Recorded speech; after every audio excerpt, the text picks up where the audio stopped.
Welcome to Dead Man Talking. Before we start off tonight's show, I would just like to say something I feel that needs to be said. Huge sorrow and sadness for everybody out in Texas. The scenes that we've had to see around the globe, it's been shocking, guys, and I really feel for you, and I just have nothing but best wishes and prayers for you all. Also, prayers and best wishes for you guys out in Florida at the moment. It must be incredibly worrying. I actually had a holiday back in '95, I think it was '96, and there was a tornado that ripped through Tampa. That was pretty scary to go through, guys, so I kind of have a feeling, but I can't imagine really how you guys feel with the next few nights that are ahead of you. But that aside, guys, I have quite an interesting and scary story sent in from my friend and subscriber who wants to go by the name Nuzzy. Hey Nuzzy, thanks ever so much for sending this in, dude, and trusting me with your story. Really enjoyed reading through your stories that you sent over to me. It's a haunted house story, guys. This is a genuine house that has a very angry spirit within it, and I think you guys are going to enjoy this. Please, of course, do let me know down below in the comments. As ever, guys, please do like and share. It really does help the show. Without further ado, let's get into tonight's story, sent in by Nuzzy. Hi DMT, I have a couple of stories for you I think you will like. I'll start with this one. The year is 1993. My mum and I just moved into a new house that wasn't the best of houses. Also, I didn't like the area. I didn't know much at the time because I was so young. I always found out years later in bits and pieces until I could put it all together. We had moved in, but still there was loads of work to be done because the last owners had pretty much left everything still there. Literally, I mean clothes, food, everything was still there. It took a while to get rid of and eventually settle down. Well, I say settling down because there was always that feeling that would sometimes appear.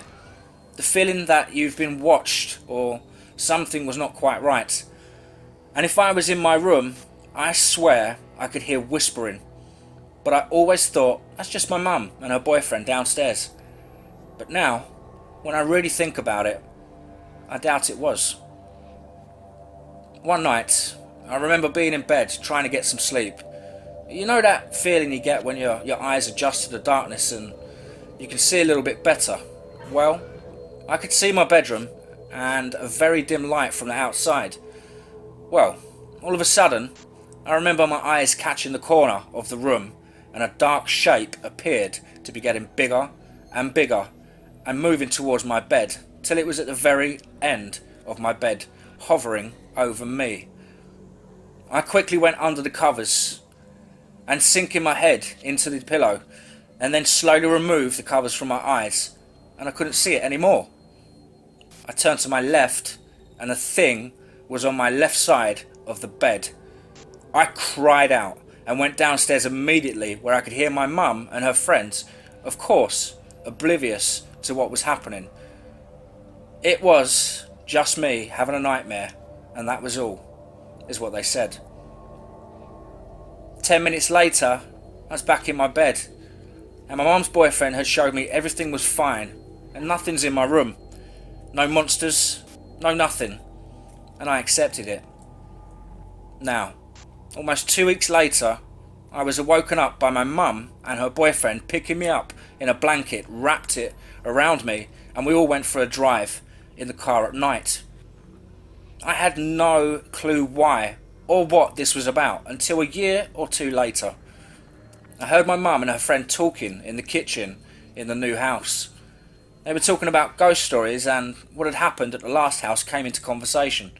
Well, this is what happened when I was woken up and wrapped up in that blanket and went for a crazy midnight drive with my mum and her boyfriend.